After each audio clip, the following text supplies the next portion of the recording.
look at one other aspect of your administration, which perhaps hasn't seen the change that some people expected. You came to power talking about finding a path to peace with Azerbaijan, and yet in the last month we've seen new fighting, new conflict in Nagorno-Karabakh. We've seen at least 17 military personnel killed on both sides. It looks as though it's business as usual, not change. Coming Prime Minister of Armenia, I proposed a new formula for peace. And the formula is following. Any solution of Nagorno-Karabakh conflict should be acceptable for people of Armenia, for people of Nagorno-Karabakh, and for people of Azerbaijan. And I'm first Armenian leader ever saying that any solution of Nagorno-Karabakh conflict should be acceptable for Azerbaijani people too. But unfortunately, Azerbaijani president didn't reciprocate to my proposal. But actions speak louder than words, Prime Minister, and what we saw in mid-July was Armenian forces shelling villages across the line of conflict, and we saw, according to the Azerbaijanis, a 76-year-old civilian killed, which then, of course, produced a tit-for-tat response and the prolonged military clash. I put it to you again that your policies do not appear to be designed to achieve peace. Azerbaijan started military attack against the Armenia. And that bellicose rhetoric, Azerbaijani government is facing the challenge to explain their own society why they couldn't solve Nagorno-Karabakh conflict through force. You say that the Azerbaijanis started it, and they, of course, say that you started it. And I dare say I'm not going to resolve that on Hard Talk today. But what is quite clear is that you, over months, have taken a series of provocative actions which have heightened tensions in Nagorno-Karabakh. For example, why last year in August did you go to Stepanakert in Nagorno-Karabakh and make a speech saying Artsakh, which is what you call Nagorno-Karabakh, is Armenia, period, and then led a crowd in a chant, a nationalist chant of unification? That was clearly a provocation to Azerbaijan. First, I can understand the situation of international community every time hearing mutual accusation of each other, who started, who violated ceasefire. Second, why I said that Nagorno-Karabakh, Artsakh is Armenia. First of all, Nagorno-Karabakh for several thousand years is populated by indigenous Armenian people, and by the way, Artsakh name is aged for several thousand years. Yeah, Prime Minister, we can't go through thousands of years of your history. What we can do is address the realities of today. The UN General Assembly, as you well know, hang on. The UN General Assembly has adopted a resolution which quite clearly, quote, demands the immediate, complete, unconditional withdrawal of all Armenian forces from the occupied territories of the Republic of Azerbaijan. Now that's from the UN General Assembly. Under international law, your forces are a force of occupation. You choose to go there and talk about that territory being yours. You clearly are not a peacemaker. It's first. Second, you proposed to look at reality. Reality is that in the moment of the start of this conflict, 19%, 18% of population of Nagorno-Karabakh were Armenians. And Azerbaijan tried to clean this land from Armenian, and conflict started from this moment.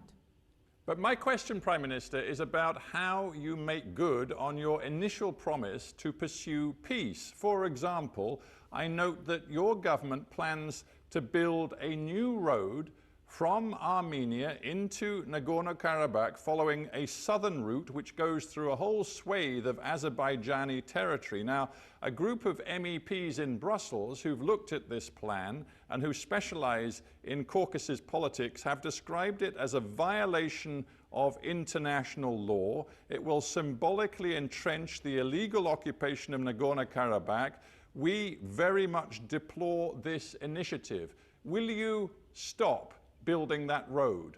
It isn't Armenian government to build any road in Nagorno-Karabakh. It's not. You know, in Karabakh, people are living. Human beings are living, and they have needs. And Azerbaijan, by the way, is exercising the policy of isolation and blockade for Nagorno-Karabakh, and by the way, for Armenia too. Prime Minister, I began this interview by saying that you came to power with a revolution with very high hopes of change and reform. But on this issue of Armenia, its nationalist position on Nagorno-Karabakh, the strategy that you are pursuing, which looks, frankly, as though it doesn't have a meaningful peace element to it, you seem just like your predecessors. You don't seem any different. Where is the evidence that on this core issue for the Armenian people, you're bringing something different to the table? I won't agree with you naming our position nationalistic. Let me just flip this debate around a little bit. You came to power after a career as a journalist, as a human rights defender, and you even spent some time in prison as a political prisoner. You care about human rights. So I wonder if to reach out to Azerbaijan and to indicate that you really are different from your predecessors, are you now prepared to say that in the past, particularly in the early 1990s and late 1980s, the Armenian forces committed some major human rights abuses, crimes of war, inside Nagorno-Karabakh? Many independent observers have catalogued those crimes. Are you now prepared to acknowledge them and say sorry for them? Any war is a chain of tragedies, and any peace is compromise. And Armenia always was ready and is ready for compromise. But from the other side, I'm asking you a very specific question. In the spirit of truth and reconciliation, are you now prepared to say sorry for example, the European Court of Human Rights catalogue of violations of human rights on the part of the Armenian military? Will you say sorry? European Court has similar catalogue on Azerbaijani's atrocities. But I'm not talking Armenians. To the Azerbaijanis, I'm talking to you. Let me to answer your question, please. And we should mention the Sumgait events that happened in late 1980s, when Azerbaijani government and Azerbaijanis initiated pogroms against the Armenians of Sumgait city in Azerbaijan, in Azerbaijani capital. And this whole issue is an issue. I just wanted to know whether you're prepared to take responsibility and apologize for those abuses and crimes committed by Armenia's forces. It's quite simple, yes or no. It should be proved who exercises atrocities, and I think Armenians of Nagorno-Karabakh and Azerbaijan are victims, and we can prove that. Anywhere, anytime. Clearly, you're not going to say sorry, and I just wonder whether you feel that right now it's helpful for you to raise the tensions in Nagorno-Karabakh with Azerbaijan to take some of the scrutiny and pressure off your government's handling of the COVID-19 pandemic. Because, frankly, looking at the way your government has handled it, it hasn't been a success, has it? Indeed, it has been a real failure of your government.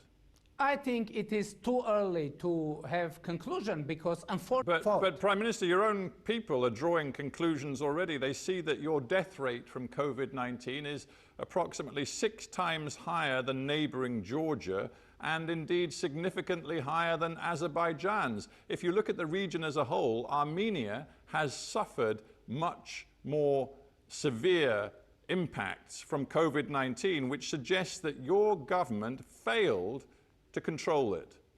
And as I said, it is too early to make conclusions on that. Specific actions. For example, in late May, you attended a dinner, which was actually to celebrate the inauguration of the self-styled president leader of Nagorno-Karabakh. It was a dinner where you were seen amongst many people socializing, not wearing a face mask, and only a few weeks later, in early and mid-June, your country was in the midst of a terrible crisis with more than 600 cases of COVID-19 per day, and you castigated your own people, saying people simply disobey the rules on face masks, but you've done it yourself. On that day, we were acting according to the regulations that existed, I mean legal regulation that existed in Nagorno-Karabakh. And so we are following after rules that is underway in our country or in Nagorno-Karabakh or elsewhere. Well, it didn't look like leadership.